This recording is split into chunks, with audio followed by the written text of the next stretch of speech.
Bonjour à toutes et à tous, j'espère que vous allez bien. Je vous souhaite la bienvenue sur ma chaîne. Alors aujourd'hui je vais vous présenter une nouveauté, enfin un jeu qui est paru il n'y a pas très longtemps, quelques semaines. C'est The Medieval, enfin plutôt quelques mois pardon, The Medieval Feathers Tarot. Donc c'est le tarot des plumes médiévales en fait. On pourrait traduire ça comme ça.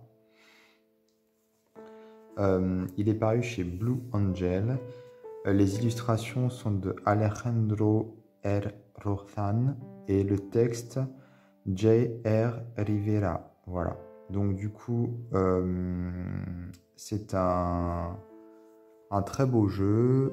Peut-être que vous connaissez déjà l'illustrateur. Moi, je le connais un petit peu. J'aime beaucoup ce qu'il fait.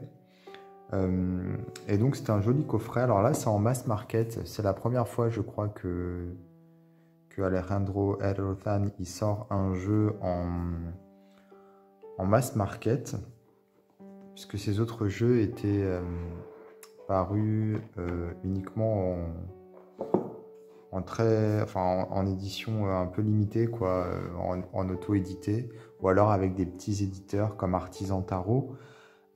Ici, on a quelque chose d'un peu plus commercial, on va dire, ou du moins plus distribué. C'est en anglais. Blue Angel, je crois que c'est un éditeur australien, il me semble. Donc là, c'est en anglais. Alors la boîte est très jolie. Vous voyez le titre du jeu, le nom du jeu est en doré. Toutes les écritures sont en doré d'ailleurs. On a ici un petit ruban qui nous permet de tirer pour récupérer le livre, et les cartes ici. Bon, alors moi par contre ma boîte elle est arrivée vraiment abîmée pour le coup, donc c'est pas forcément super solide malheureusement. Alors on va commencer par regarder le livre.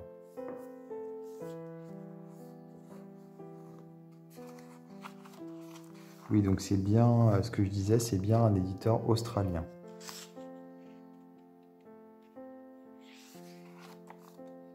Alors ici nous avons le sommaire, les arcanes majeures,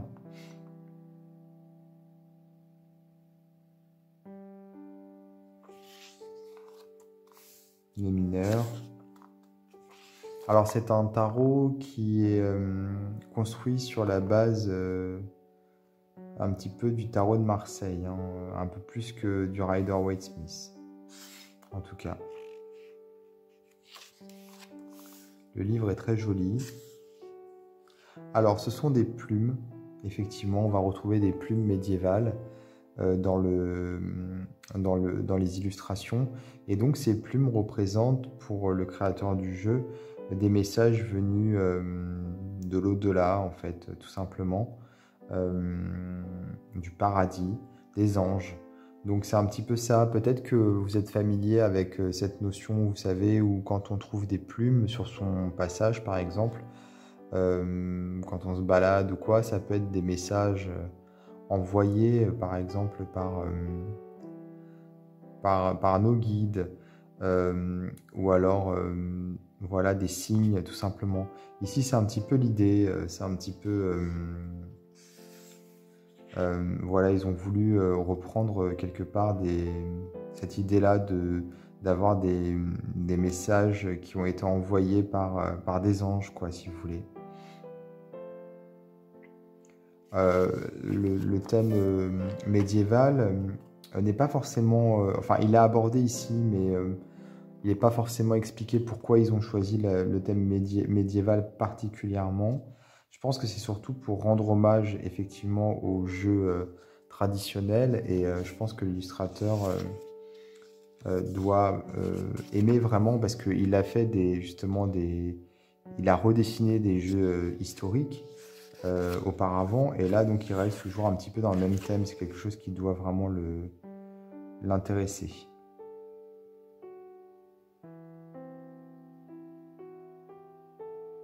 Voilà, ici on a des titres de jeux qui ont inspiré celui-ci. Par exemple, le tarot de Jean Noblet, le tarot de Jacques Vieilleville, le Caraïel Sheet, le Budapest Tarot. Voilà, il y en a plein. Les Visconti également. Alors ici, les tarots et son utilisation.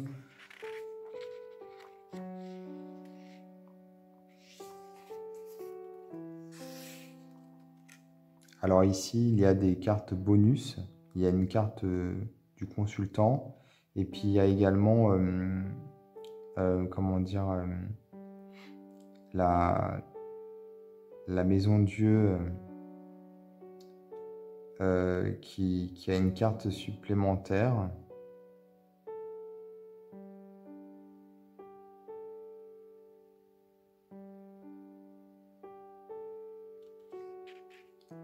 Il me semble, hein, à vérifier, mais je crois.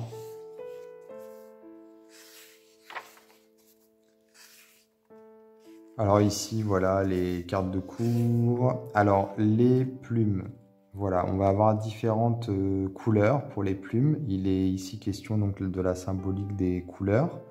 On va avoir une explication, voilà, de ces couleurs, justement. Des méthodes de tirage. Et les significations des cartes. Alors, on va avoir ici une explication, on va dire, de l'illustration, ce que représente la carte, ce que symbolise cette carte. Et puis après, on va avoir la signification, on va dire, dans le sens vraiment divinatoire, quand la carte, elle est à l'endroit, ici, quand elle est renversée, donc à l'envers. Et on va avoir ici... comment dire, ce que représente la plume, parce que chaque carte, ou du moins pour les majeurs, à chaque carte, on va être attribué une plume d'un oiseau en particulier. Et donc, on va avoir cet oiseau, quelque part, la symbolique de cet oiseau à travers sa plume qui va être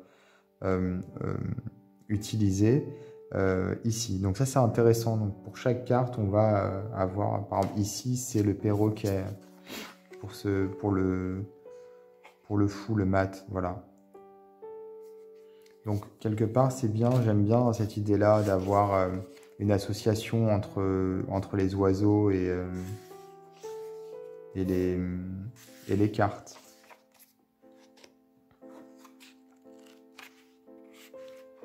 Alors, ici, les mineurs.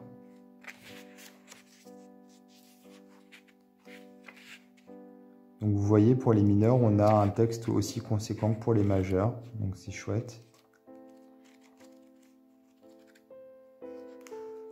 Donc, ici, l'illustrateur.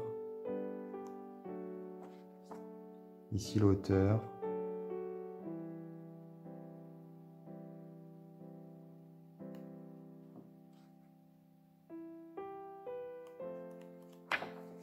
Et voilà. Alors, les cartes à présent. Alors, elles sont assez grandes.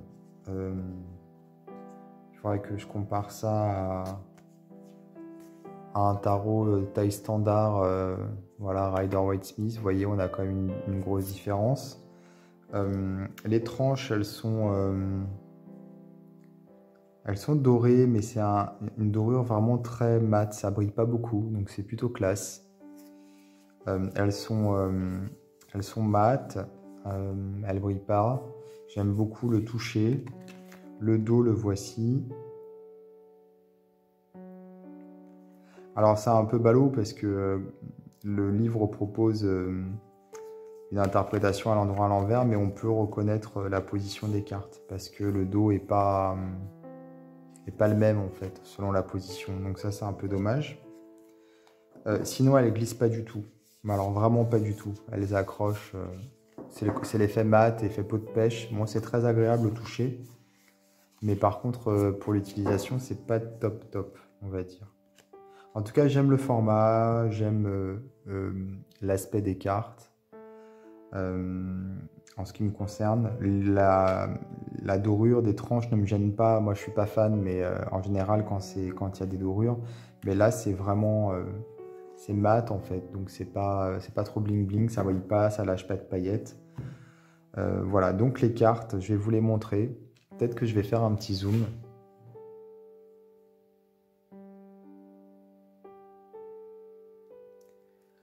Voilà, elles sont très belles, je trouve. Et on va donc avoir à chaque fois le nom en fait en anglais en dessous. Ici on a le nom en français, enfin comme pour le tarot de Marseille. On va avoir le mot-clé aussi à l'endroit et à l'envers, en anglais toujours.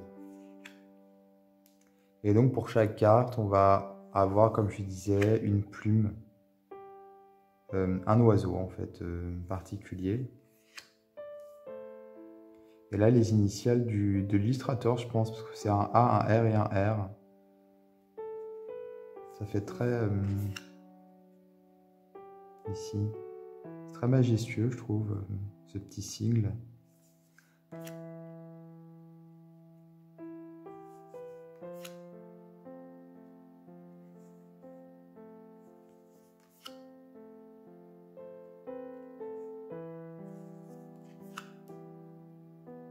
Celle-ci est très belle, je trouve. Avec le cerf.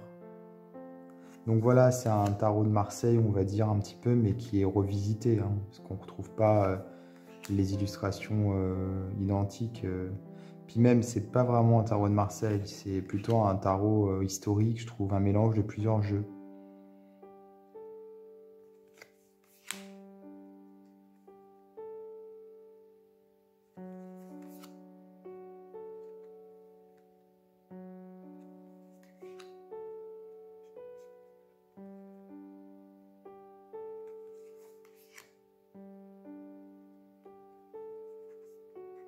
Alors on a la carte La Foudre, c'est ce que je disais, il y a une carte supplémentaire.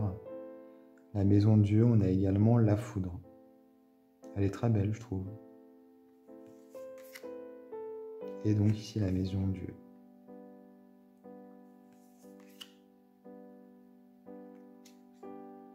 C'est écrit en vieux François. Ici on a l'étoile, mais c'est vraiment écrit autrement, pas comme le français d'aujourd'hui.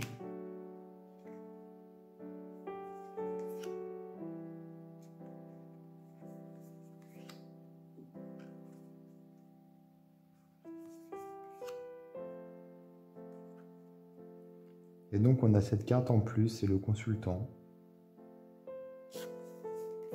Voilà, après on est sur les mineurs avec les coupes, ici.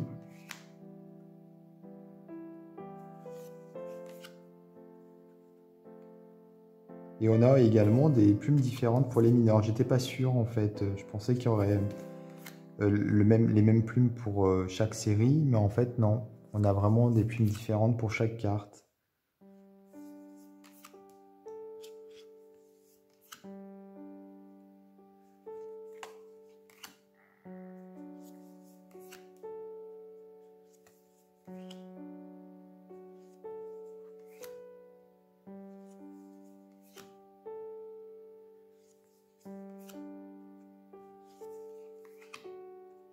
Alors ici les deniers.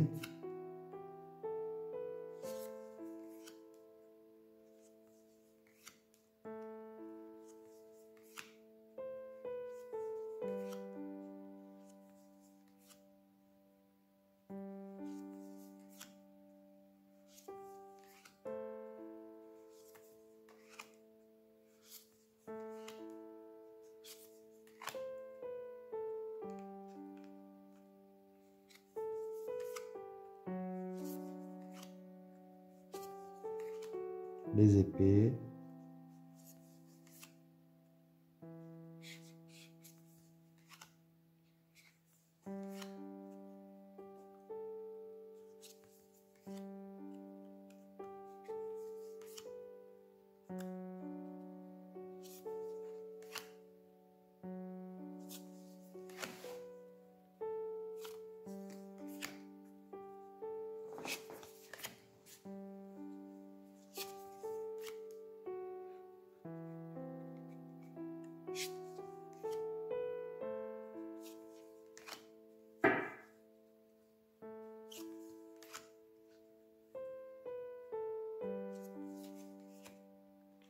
des bâtons.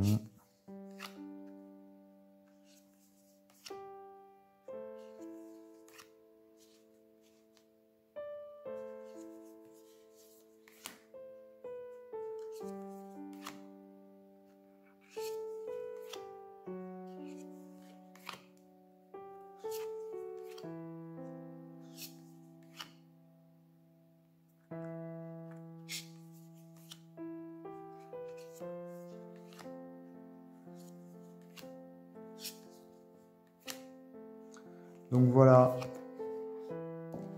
pour le Medieval Feathers Tarot, paru chez Blue Angel Publishing. Bah écoutez, j'espère que cette vidéo vous aura plu. N'hésitez pas à vous abonner à ma chaîne, à activer les notifications. Et moi, je vous dis à bientôt pour d'autres vidéos.